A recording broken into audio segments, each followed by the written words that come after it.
I'll write an interesting 800-word story for part 1. The oxygen theft in third-person style using simple and basic English with Korean names as requested.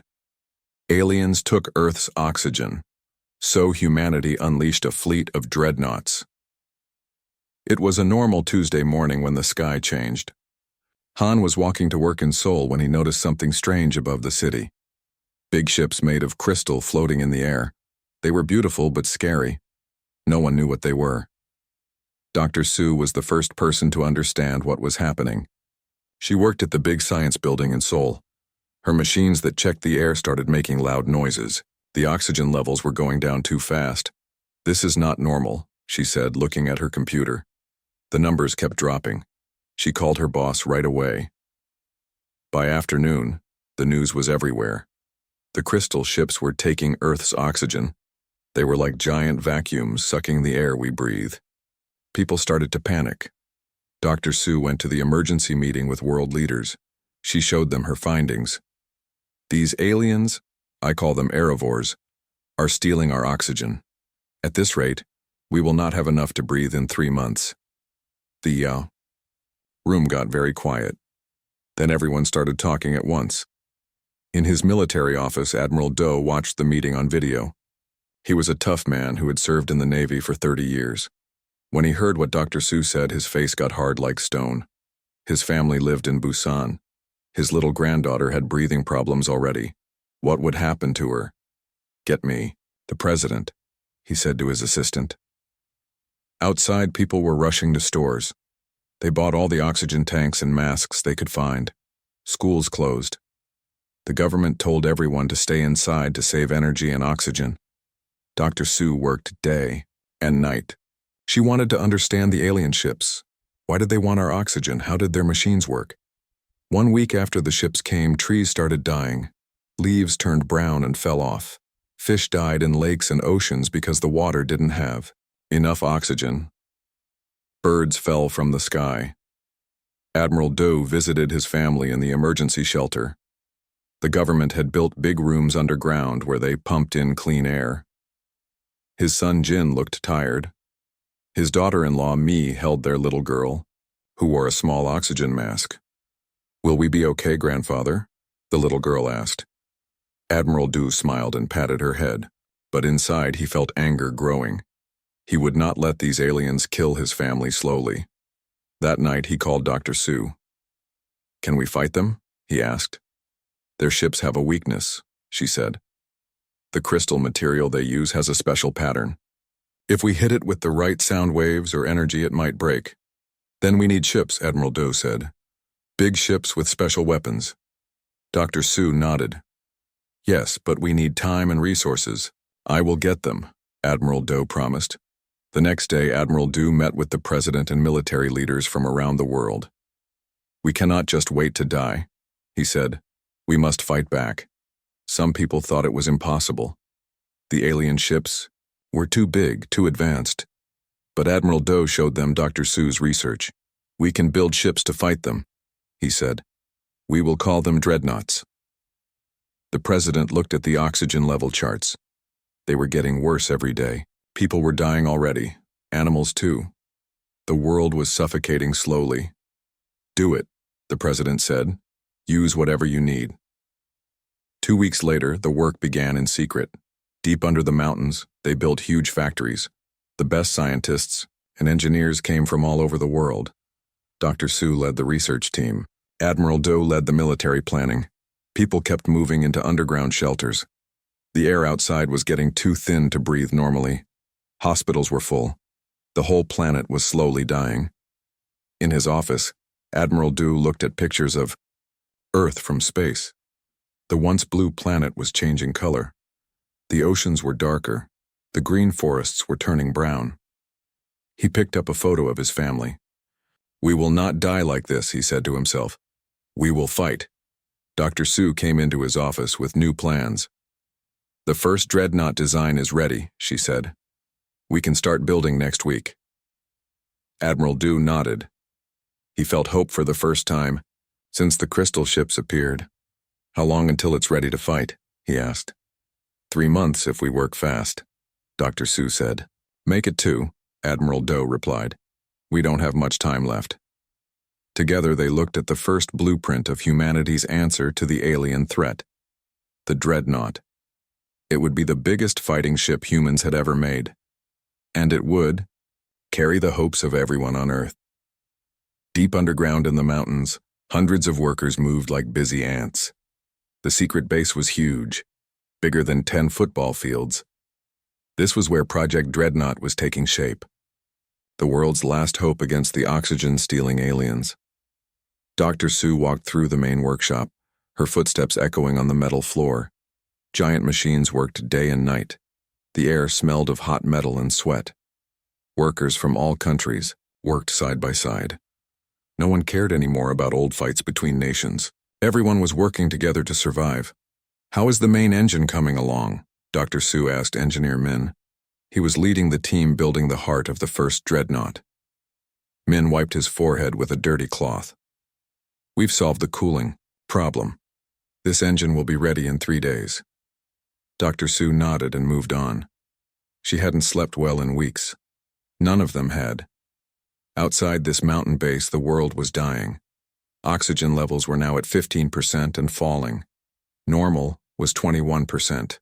People couldn't go outside without masks anymore. In another part of the base, Admiral Dew was watching test pilots train on the new flight systems. The Dreadnought would be the biggest ship humans had ever built, almost 1 kilometer long. It needed special pilots. "Again," he said as one pilot failed the test. "You need to be faster." The pilot, Captain Kang, nodded and tried again. This time she completed the test perfectly. "Good," Admiral Doe said. "Now do it 100 more times, until you can do it in your sleep." Later that day, Dr. Sue and Admiral Dew met in the planning room.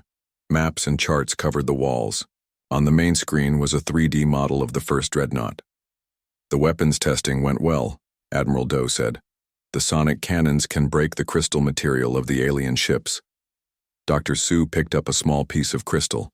They had collected it when a tiny part of an alien ship broke off.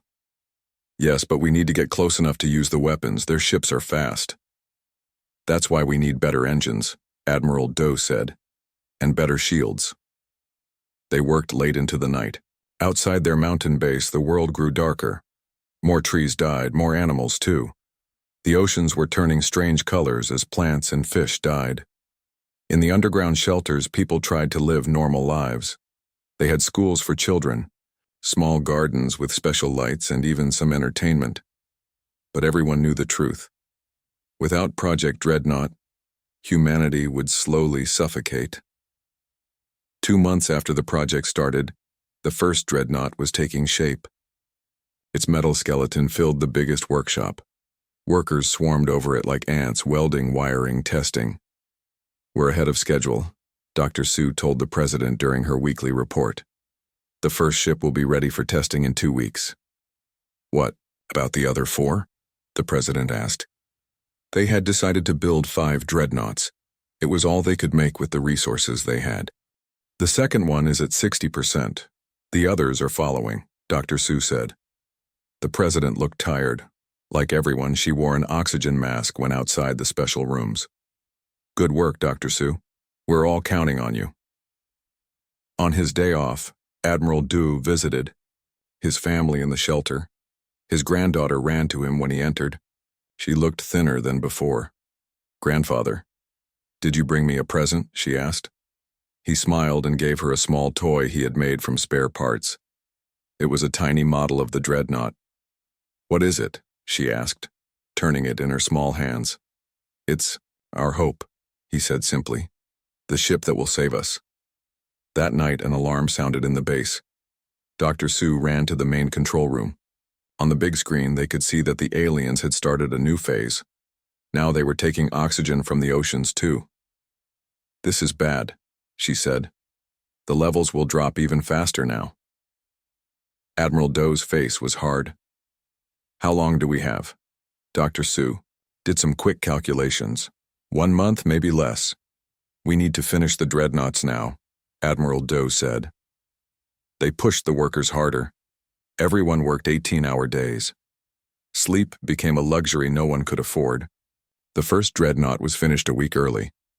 On launch day, Dr. Sue stood with Admiral Dew as the massive hangar doors opened. The Dreadnought rose slowly on its powerful engines.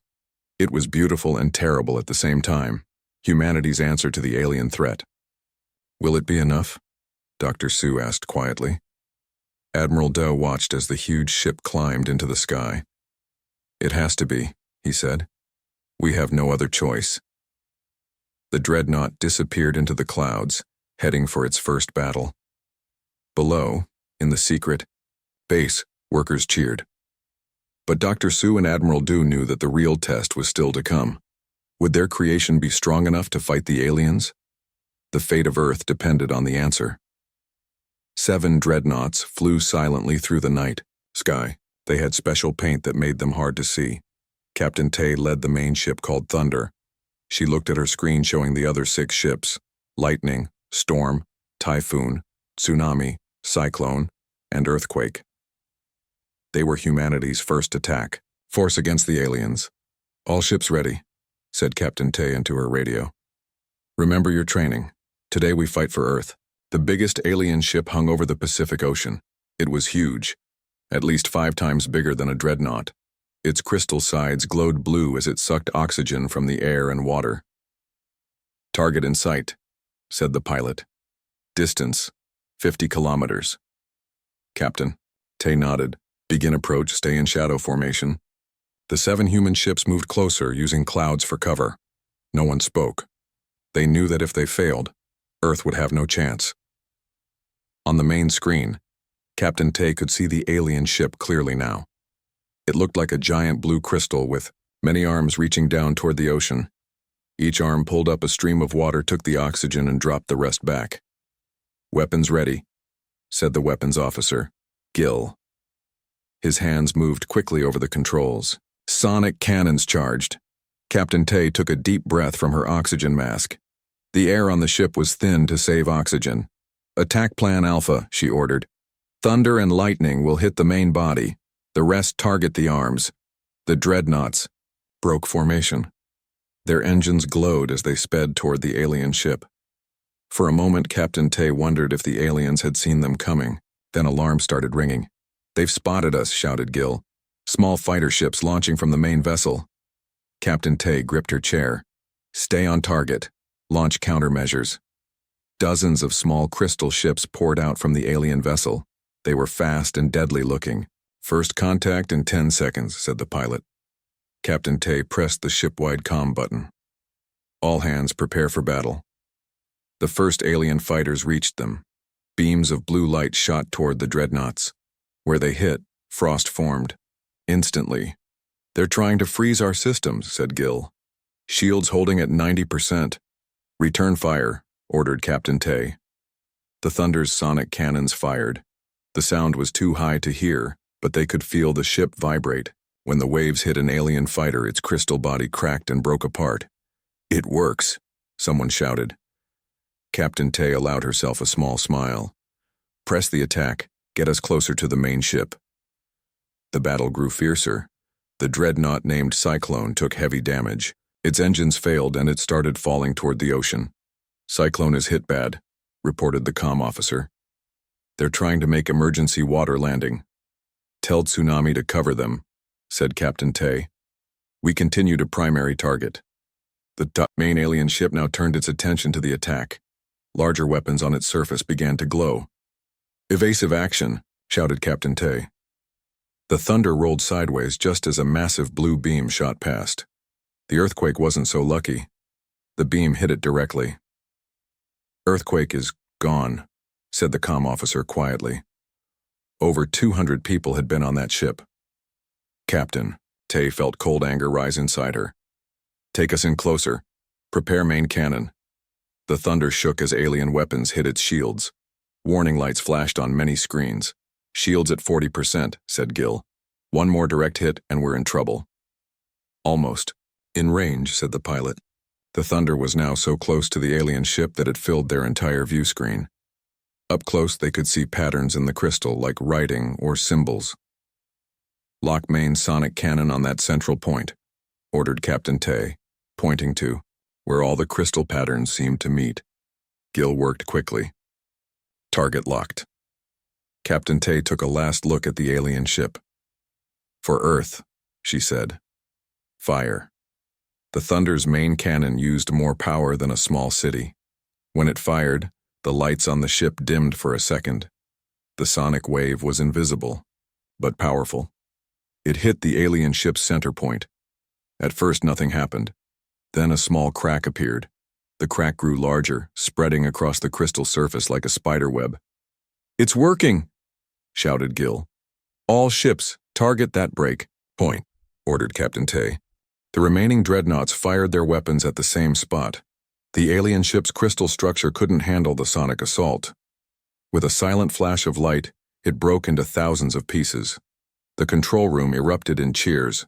Captain Tay felt tears in her eyes but blinked them away. They had won their first battle, but at a terrible cost. "Begin recovery operations," she ordered. "Find Cyclone's survivors and scan those crystal fragments. Dr. Sue will want samples." As they flew over the debris field, something strange caught their attention. In the broken pieces of the alien ship, they found containers. Inside were huge amounts of Earth's oxygen. "They're not just using it for fuel," said Gil, looking at the scans. "They're storing it, but why?" Captain Tay stared at the readings. "Send all this data back to base. Dr. Sue needs to see this." As they headed home, a message came through on all frequencies. It was in strange sounds, but the computer translated, "Humans of Earth, you have attacked the harvesters. This planet was marked for collection. Surrender now or face extinction." Captain Tay looked at her tired crew. "Set course for base. We need to prepare for their response." The 5 remaining dreadnoughts flew back to Earth, carrying both victory and a new worry. The aliens were angry now, and there were many more alien ships still in Earth's skies. The emergency meeting room was packed with people. Admiral Doe stood at the front looking at 50 faces. They were the captains and crew of Earth's new dreadnought fleet. "The attack on the Pacific Harvester was successful," he said, "but the aliens have responded. They sent us a message. Surrender or die."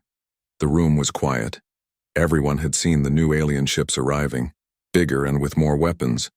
"We're not going to surrender," continued Admiral Doe. "Instead, we're going to attack them where they don't expect it."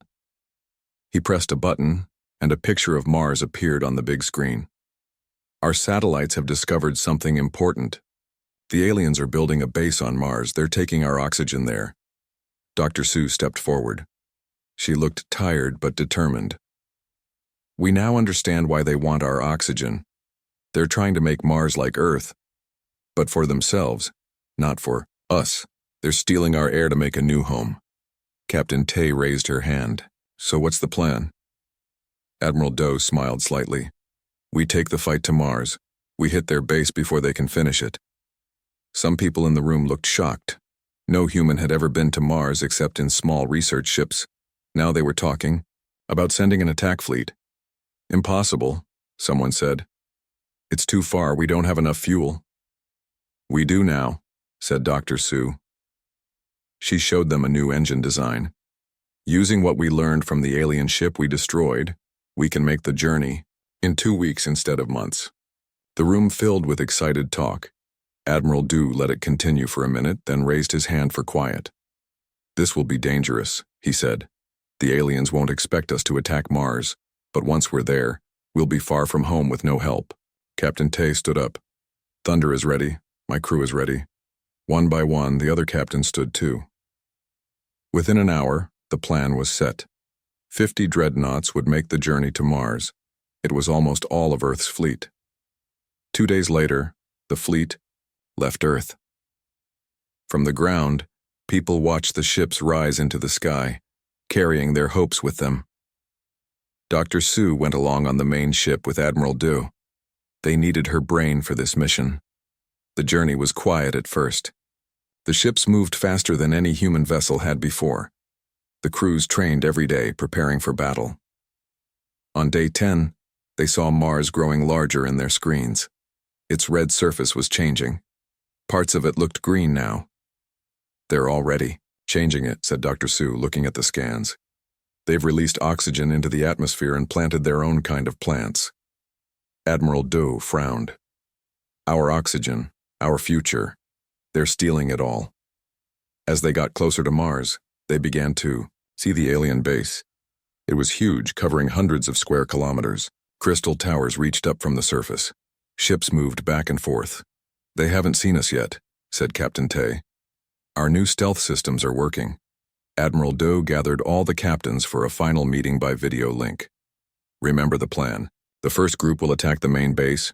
The second group will target their ships. The third group will protect our escape route. The fleet separated into 3 parts and moved toward Mars. They used the dust storms that blow across Mars to hide their approach. The first shot was fired by thunder. Its sonic cannon hit one of the crystal towers, which shattered into pieces. For a moment, nothing happened. Then alarms sounded across the alien base. Ships rose to defend it. The battle was fierce from the first minute. The aliens had many small fighter ships. They swarmed around the Dreadnoughts like angry bees. Human ships fell one by one, but they caused heavy damage to the alien base. Captain Tay's ship pushed through the fighters to reach the main control center of the base. "Fire everything we have," she ordered. Thunder's weapons hit the control center hard. Crystal walls broke. Alien machines exploded. Back on the command ship, Admiral Doe watched the battle unfold. "We're winning," he said. "But we're losing too many ships." Dr. Sue was working frantically at her station. "Admiral, I've found something important. The aliens are collecting the oxygen in huge tanks under the surface. If we hit them right, we can release it all." Admiral Doe looked at the map she showed him. "That would destroy their whole operation." "Yes," said Dr. Sue. "But we need to get closer to use the special bombs." Admiral Doe made his decision. All ships, new target. He sent the coordinates. "We're going after the oxygen storage." The remaining Dreadnoughts fought their way toward the new target. The alien defense grew stronger. 10 more human ships were lost. As they approached the storage area, a massive alien ship rose from beneath the surface. It was twice the size of any they had seen before. "The command ship," whispered Dr. Sue. Admiral Doe stood tall. "This is our chance. All ships focus on that vessel." The final attack was desperate. The Dreadnoughts threw everything they had at the alien command ship. Many more human ships were destroyed. But in the end, their plan worked. The bombs hit the oxygen storage. The tanks broke open. The alien operation on Mars began to fall apart. As the surviving Dreadnoughts turned back toward Earth, Admiral Doe looked at the ruined alien base. "We've bought ourselves some time," he said. "But the real battle is still to come." The final battle for Earth began on a cloudy morning. The remaining Dreadnoughts from the Mars mission had just returned home. They brought good news. The alien base on Mars was destroyed. But they also brought bad news. The main alien fleet was coming to Earth for revenge. Admiral Doe stood on the bridge of his command ship, looking at Earth through the window. The planet looked sick. The oceans were darker than before. The land was brown where it should be green. The air was so thin, now that no one could survive outside without special masks. "How long until they arrive?" he asked. 3 hours, said his second-in-command. "All our ships are in position." Earth had one last plan. While the fleet was attacking Mars, Dr. Sue had been working on something special. She called it the Restoration Network, satellites that could take back the oxygen the aliens had stolen. Dr. Sue was on the command ship too. She was checking the satellites one last time before they launched them. "Will they work?" Admiral Doe asked her. "They should," she said. "The satellites can break into the alien storage ships and release our oxygen back into the atmosphere, but we need to get them close enough." Admiral Doe nodded. "We'll get them close." The Earth fleet had grown. They now had 70 Dreadnoughts. Some were damaged from the Mars battle, but all could still fight. They formed a defensive line around Earth, waiting. When the alien fleet appeared, everyone gasped. There were hundreds of ships, all sizes. The crystal vessels glowed with angry blue light. "They've brought everything they have," someone whispered. Admiral Doe's face was calm. "So have we." The battle began with a message from the aliens. You will pay for what you did on Mars. This planet is ours now. Admiral Dew sent a reply. Earth belongs to us, and we are taking back what you stole. The alien ships attacked first. Blue beams shot toward Earth. The Dreadnoughts moved to block them, their shields glowing as they took hits. Launch the satellites, ordered Admiral Dew. From the back of the Earth fleet, 20 special rockets launched. Each carried one of Dr. Seu's satellites. They had to reach the large storage ships in the middle of the alien fleet. The fighting was fierce. Human ships fired their sonic cannons, breaking alien vessels into pieces. But for each alien ship destroyed, a dreadnought was badly damaged or lost. On Captain Tay's ship Thunder, the crew fought with everything they had. Their shields were failing. Smoke filled the bridge. We can't take much more, said her weapons. Officer Captain Tay looked at her screen. The satellites were halfway to their target. We just need to hold a little longer, she said. The Thunder shook as another hit struck it. Warning lights flashed everywhere. Back on the command ship, Admiral Dew watched the battle with growing concern. They were losing too many ships too quickly. The satellites are almost in position, reported Dr. Seu. But the aliens have noticed them. They're sending fighters to destroy them. Admiral Dew made a hard decision. Tell the 10 ships to break formation and protect those satellites. Whatever it costs. 10 dreadnoughts moved to surround the satellites, taking hits meant for them. One by one they fell. But their sacrifice worked. The satellites reached their targets. Activating now, said Dr. Seu, pressing the final button. The satellites attached to the big alien storage ships. For a moment, nothing happened. Then the storage ships began to glow white instead of blue. Cracks appeared in their crystal sides. It's working, said Dr. Seu. They're releasing the oxygen back into our atmosphere. The aliens realized what was happening. Their command ship, bigger than all others, turned its weapons toward Earth itself. A massive weapon began to charge, aiming at Asia. They're going to hit the surface, shouted an officer. Millions will die. Admiral Dew looked at the screen. All ships were engaged. None could reach the command ship in time. I'll go, he said quietly. Before anyone could stop him, Admiral Dew ordered his command ship to full speed. It broke away from the defense line, heading straight for the alien command ship. Dr. Seu realized what he was doing. Admiral, no, we need... You? Admiral Dew smiled at her. What we need is a future, Dr. Seu. Make sure my granddaughter sees it. The command ship crashed into the alien vessel just as its weapon fired. There was a blinding flash. When it cleared, both ships were gone. The alien fleet, seeing their command destroyed, began to retreat. The Earth ships, though few remained, chased them away from the planet. In the weeks that followed, Earth began to heal. The restoration network continued its work, returning oxygen to the atmosphere. People could go outside for short times without masks. 1 month after the battle, Dr. Seu visited Admiral Dew's family. His son and daughter-in-law were planting a garden outside their home. The little granddaughter was playing nearby. Dr. Seu, the girl called, running to her. Look what I found. She held up a small green plant. Grandfather told me plants would grow again when the air got better. He was right. Dr. Seu knelt down and looked at the tiny plant. It was the first wild plant she had seen growing since the aliens came. Yes, she said, feeling tears in her eyes. He was right about many things. Above them, the sky was blue again. And in orbit, the remaining dreadnoughts stood guard. Earth was breathing free once more.